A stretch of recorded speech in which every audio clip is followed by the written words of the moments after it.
नमस्कार दोस्तों, आप सभी लोगों का इस लेक्चर वीडियो में स्वागत है। दोस्तों, आज हम बात कर रहे हैं पीएलएस स्ट्रक्चरल इक्वेशन मॉडलिंग की। तो आज हमें इसका कॉन्सेप्ट समझना है कि ये जो पीएलएस एसईएम है, partial least square structural equation modelling, ये किस थ्योरी के ऊपर बेस्ड है। इसमें बेसिक कौन सा स्टैटिस्टिकल टूल है जो ज़्यादा यूज होता है। तो दोस्तों, इसमें हम मल्टीपल रिग्रेशन एनालिसिस को देखते हैं। मल्टीपल रिग्रेशन एनालिसिस के बारे में हम जानते हैं कि इसमें एक सिंगल डिपेंडेंट वेरिएबल होता है एंड सेवरल इंडिपेंडेंट वेरिएबल्स होते हैं जिन्हें हम प्रेडिक्टर्स भी कहते हैं। तो ये जो पूरा का पूरा पीएलएस एसईएम है, ये मल्टीपल रिग्रेशन एनालिसिस के कॉन्सेप्ट पर ही डिपेंड है। और हम जानते हैं कि जो मल्टीपल रिग्रेशन एनालिसिस का जो बेसिक ऑब्जेक्टिव है वो प्रिडिक्शन और एक्सप्लेनेशन है। बेसिकली हम जो पीएलएसएसईएम को यूज करते हैं प्रिडिक्शन पर्पस के लिए करते हैं। और दूसरा, हमें एक्सप्लेनेशन में हमें ये देखना है कि जो मैग्नीट्यूड है, बेसिकली रिग्रेशन कोफिशिएंट का जो मैग्नीट्यूड है, जैसे ये B1, B2, B3, तो इसका जो है ये basically correlation between the variable y, outcome variable, और ये इंडिपेंडेंट वेरिएबल, ठीक है। तो ये मैग्नीट्यूड जो है इसको हम रिग्रेशन कोफिशिएंट भी कह सकते हैं, या ये एक हमारा कोरिलेशन भी है between the dependent and independent variable के बीच में। इसकी जो वैल्यू होगी रिग्रेशन कोफिशिएंट की, जो स्टैंडर्ड वैल्यू है वो -1 से लेके +1 के बीच में है। दूसरा, इसमें यहां पर हमने देखा है साइन। अगर रिग्रेशन कोफिशिएंट की वैल्यू प्लस है तो हम कहेंगे कि दोनों वेरिएबल के बीच में इंडिपेंडेंट वेरिएबल को इंक्रीज करने से डिपेंडेंट वेरिएबल भी इंक्रीज होता है। और अगर इनकी वैल्यू रिग्रेशन कोफिशिएंट की माइनस है तो हम कहेंगे इन दोनों वेरिएबल के बीच में कोरिलेशन नेगेटिव कोरिलेशन है। एक वेरिएबल को हम इंक्रीज करते हैं तो दूसरा वेरिएबल डिक्रीज होता है। जैसे किसी भी प्रोडक्ट का प्राइस अगर हम बढ़ाते हैं तो उसकी जो सेल्स है वो कम हो सकती है। तो इस तरीके से, और फिर हमें ये भी देखना है कि जो इसका स्टैटिस्टिकल सिग्निफिकेंस है या नहीं है। हम डिपेंडेंट वेरिएबल y को इंटरप्रेट करने के लिए बहुत सारे वेरिएबल्स ले रहे हैं, 4, 5, 6, 7, 8, 10, ठीक है। तो उनमें से सिग्निफिकेंटली कंट्रीब्यूट कौन कर रहे हैं इसको वेरी करने के लिए, ये हम इसमें देखना चाहते हैं मल्टीपल रिग्रेशन एनालिसिस में। तो अब बात कर रहे हैं partial least square regression. Partial least square regression एक स्टैटिस्टिकल रिग्रेशन टेक्निक है, basically to extract linear combination of the predictors latent variable in order to predict one or more responses। कहने का मतलब है कि जो हमारा प्रिंसिपल कंपोनेंट एनालिसिस, जो फैक्टर्स हम प्रिंसिपल कंपोनेंट एनालिसिस के थ्रू एक्सट्रैक्ट करते हैं, उसमें फिर हम जो रिग्रेशन एनालिसिस लगा रहे हैं उन कंपोनेंट्स में और कंस्ट्रक्ट्स में जो रिग्रेशन एनालिसिस टेक्निक एक तरह से हम यूज कर रहे हैं उसको हम बोलते हैं पार्शियल लीस्ट स्क्वायर रिग्रेशन। तो इसमें जो इंडिविजुअल हमारा एक क्वेश्चन नहीं होगा, बल्कि ये कंस्ट्रक्ट के बीच में हम रिलेशनशिप देख रहे हैं डिपेंडेंट और इंडिपेंडेंट वेरिएबल्स के बीच में, या हम ये भी कह सकते हैं एक्सोजीनियस एंड एंडोजीनियस वेरिएबल्स के बीच में हम रिलेशनशिप देखते हैं। तो ये जो पार्शियल लीस्ट रिग्रेशन को एनालिसिस करने के लिए हम पहले फैक्टर एनालिसिस के थ्रू, प्रिंसिपल कंपोनेंट एनालिसिस के थ्रू फैक्टर्स को एक्सट्रैक्ट करते हैं, और एक्सट्रैक्ट करने के बाद इसमें हम partial least square regression use करते हैं। अब देखिए, ये जो इसमें हमने जो लिए 4 कंस्ट्रक्ट हैं। पहला है customer loyalty, customer satisfaction, hotel image और स्टार सर्विस क्वालिटी, और ये जो है हमारा एरर टर्म है। तो इसमें हमें करना क्या है, जैसे कस्टमर लॉयल्टी है, ये एक कंस्ट्रक्ट है, अनऑब्जर्व्ड कॉन्सेप्ट है, इसको हम डायरेक्टली ऑब्जर्व नहीं कर सकते। तो इस कंस्ट्रक्ट को समझने के लिए हमने 3 वेरिएबल्स बनाए हैं। इस कंस्ट्रक्ट के जो बेसिकली 3 कस्टमर लॉयल्टी का जो स्केल है, और कुछ लोग अलग भी स्केल ले सकते हैं, इससे थोड़ा बहुत डिफर भी हो सकता है।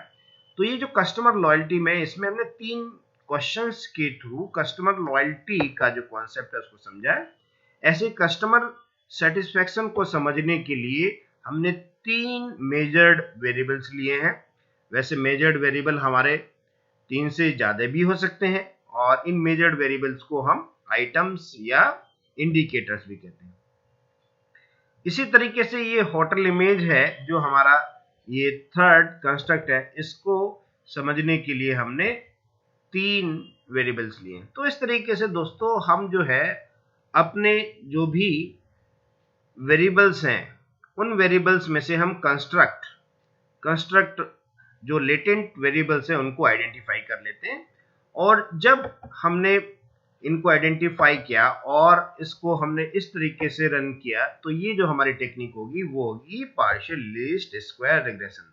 तो basic difference multiple regression analysis और पार्शियल लीस्ट स्क्वायर रिग्रेशन में ये है कि इसमें मल्टीपल रिग्रेशन एनालिसिस में हम इंडिविजुअल वेरिएबल लेते हैं, एक वेरिएबल, जबकि यहाँ पर जो है वो कंस्ट्रक्ट ले रहे हैं। एक वेरिएबल जो बना है हमारा वो 3 क्वेश्चन से या 4 क्वेश्चन से मिलकर वो कंस्ट्रक्ट बना है, और इसकी जो है हम मीन वैल्यू ले लेंगे। 3 या 4 जो क्वेश्चन हैं, जैसे हमारे पास ये कस्टमर लॉयल्टी के 3 क्वेश्चन है, तो इनकी मीन वैल्यू लेके हमने एक कस्टमर लॉयल्टी बना लिया। इधर कस्टमर सेटिस्फेक्शन की मीन वैल्यू ले ली 3 क्वेश्चंस का मीन निकालकर, होटल इमेज का और स्टाफ सर्विस क्वालिटी का। अब ये हमारे पास जो है चारों जो कंस्ट्रक्ट हैं आ गए।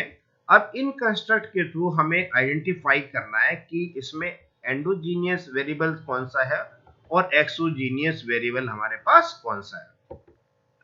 तो देखिए इसमें जो है दोस्तों, ये जो हमारे पास partial least square structural equation modelling आ गया, और इसमें जो हम देख रहे हैं 4 हमारे पास कंस्ट्रक्ट है।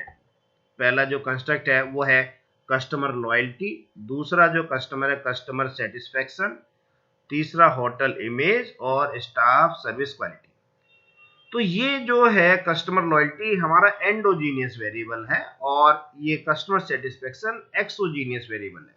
क्योंकि ये जब कंस्ट्रक्ट एक्सट्रैक्ट होने के बाद हमें थ्योरी से डिसाइड करना है कि कौन सा वेरिएबल हमारा एंडोजीनियस होगा और कौन सा वेरिएबल एक्सोजीनियस होगा।